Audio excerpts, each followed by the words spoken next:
It's been 47 years, but there's a historical moment in the Middle East that started it all and still impacts us today. I'm talking about the 1979 Iranian Islamic Revolution.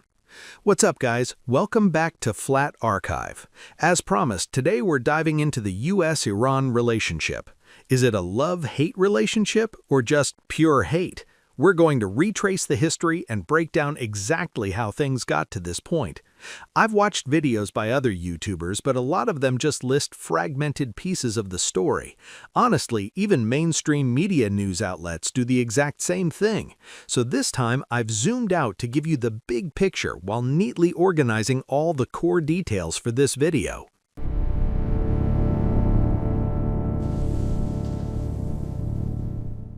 If you're into Middle Eastern politics, there's a good chance you've seen this photo. It's a picture of Iranian women walking down the street in miniskirts or sunbathing on the beach in swimsuits. It's hard to believe this is the same Iran of today, a country that recently dragged away and killed a woman just for not wearing her hijab properly. Their relationship with Israel was totally different back then, too. In fact, after Israel was founded in 1950, Iran was one of the countries that gave it de facto recognition. At the time, Iran was ruled by the secular Pahlavi dynasty. Because of this, they were incredibly pro-American and pro-Western. To the U.S. government, Iran was a hugely important ally. If you look at a map, the reason is crystal clear. Countries sharing a border with Iran, like Azerbaijan and Turkmenistan, were part of the Soviet Union back then. So facing the Soviet Union to the north, Iran effectively served as a crucial buffer state for the U.S., blocking socialism and communism from creeping down into the Middle East. After World War II, the Middle East went through some massive shifts. One major change was the rise of Arab nationalism, spearheaded by Egypt's President Nasser. But when you talk about Arab nationalism, some countries just didn't fit the bill, namely Israel and Iran. Even though Iran is geographically in the Middle East, it's not an Arab country. So for Israel and Iran, the spread of this Arab nationalism was actually a pretty unsettling movement. Even the Saudi royal family, who wanted to maintain their monarchy, wasn't thrilled about Nasser pushing modern concepts like nationalism and republicanism. On top of that, Nasser leaned pro-socialist and pro-Soviet, meaning the U.S. government was keeping a very close eye on him. When you put it all together, it was a time when the interests of Israel, Iran, Saudi Arabia, and the U.S. aligned perfectly. But then, an event struck with the force of an earthquake. I'm talking about the 1979 Islamic Revolution. It ousted the Pahlavi dynasty, which, despite being secular, ran an oppressive dictatorship. The truth is, the Pahlavi regime used a secret police force called Savak to commit atrocities, arresting, torturing, and murdering countless people. Plus, pushing national development and secular reforms way too fast sparked massive backlash from Islamic religious groups. But the revolution wasn't just driven by Islamic fundamentalists. You had reformists, socialists, and liberals all joining the fray. They all banded together to make the revolution happen, but the religious hardliners ended up hijacking the final outcome. After that, Iran's foreign policy did a complete 180. Specifically, they crossed the point of no return with the United States. The breaking point was the Iran hostage crisis at the U.S. Embassy. On November 4, 1979, a group of radicalized students scaled the walls of the U.S. Embassy and initially took 66 staff members hostage. After releasing a few, they held 52 Americans captive for a grueling 444 days. President Trump actually brought this up in a recent speech. Among the regime's very first acts was to back a violent takeover of the U.S. Embassy in Tehran, holding dozens of American hostages for 444 days. There's even an old interview clip of Trump from around 1980 where he says the exact same thing. He basically said, "We should go to war with a country like Iran. How could they take our embassy staff hostage?"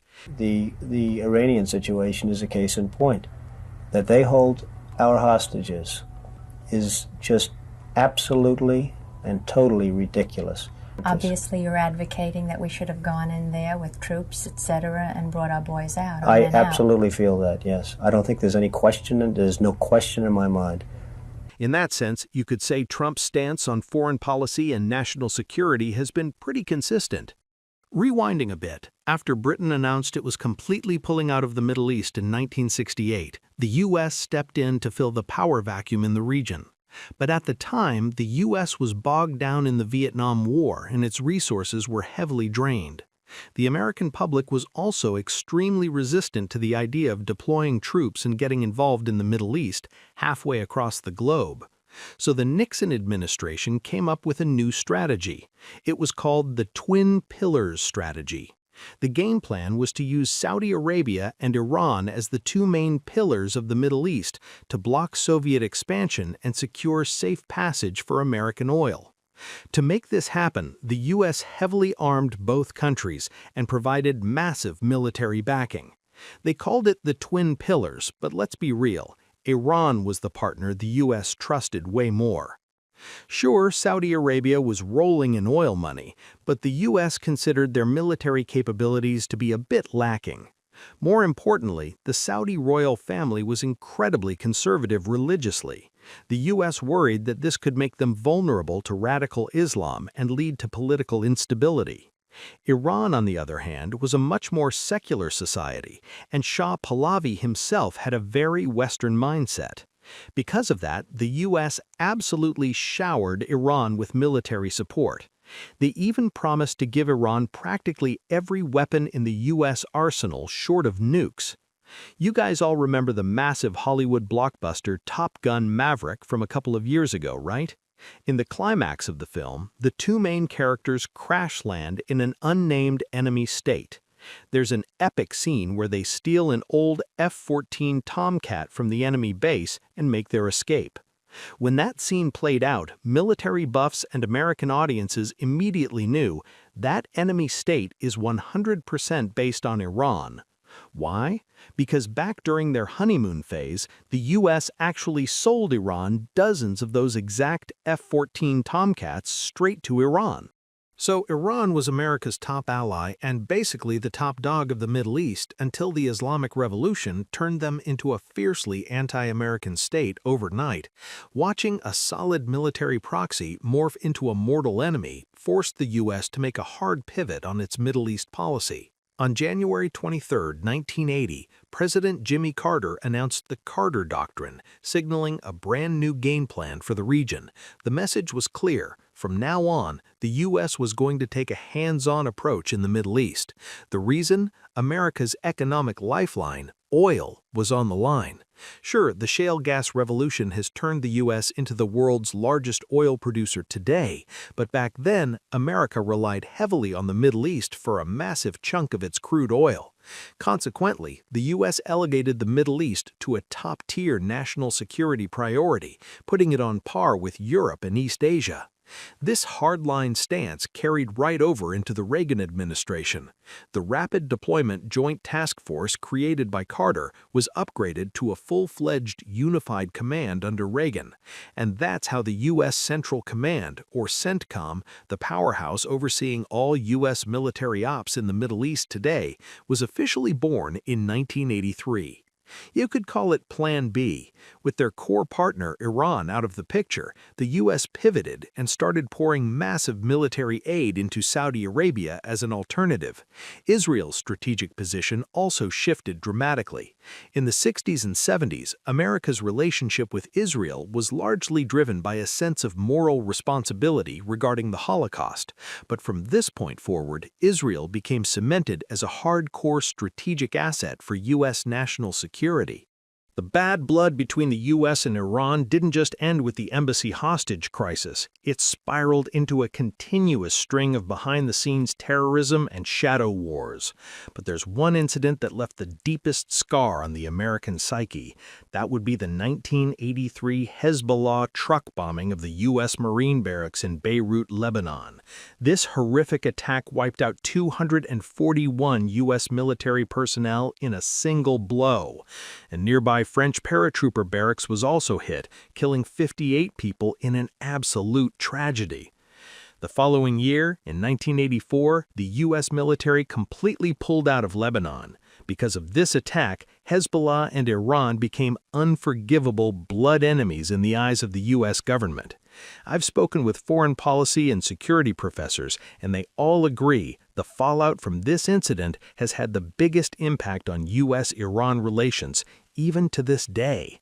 That's why Hezbollah was officially designated as a terrorist organization by the U.S., and Iran, the puppet master funding them, was branded a state sponsor of terrorism. The U.S. retaliated with military strikes against Iran and cranked up the economic sanctions higher and higher. That's how the two nations officially cemented their status as bitter, sworn enemies. Fast forward to 1991, and the Gulf War breaks out. Iraq's national infrastructure took a massive beating from the coalition forces' offensive. But not long after, in 2003, the U.S. launched a full-scale invasion of the Iraqi mainland. Actually, when the U.S. decided to invade Iraq, there was serious pushback from strategists inside Washington, D.C., because at the time, Iraq was the only force in the region keeping a heavily armed Iran in check and maintaining a balance of power. The fear was that if the U.S. toppled Iraq, it would completely shatter a crucial pillar of the Middle East's power balance. Many sharply pointed out that this could plunge the entire region into a vortex of chaos. On top of that, Saddam Hussein's Sunni minority regime had been violently suppressing Iraq's Shia majority. So when Hussein fell, majority rule naturally led to a Shia-led government taking power in Iraq. The unintended result? The creation of the Shia Crescent, a massive interconnected network stretching from Iran through Iraq and Syria all the way to Hezbollah in Lebanon. This is the coalition we now commonly call the Axis of Resistance. In a way, America's invasion of Iraq ended up being the biggest catalyst for supercharging Iran's hegemony and influence in the Middle East. Watching their next-door neighbor's regime collapse overnight, Iran realized it needed an insurance policy. For the sake of national survival, they quietly and carefully kicked their nuclear weapons program into high gear. Then, in 2015, the Obama administration finally managed to ink the Iran nuclear deal, or JCPOA. At the time, Obama's top foreign policy priority wasn't the Middle East, it was keeping a rising China in check. They were rolling out what was known as the Pivot to Asia strategy. Because of this, they needed to untangle the messy Middle East issues that were holding their grand strategy back. That's why the Obama administration compromised with Iran to push the nuclear deal through.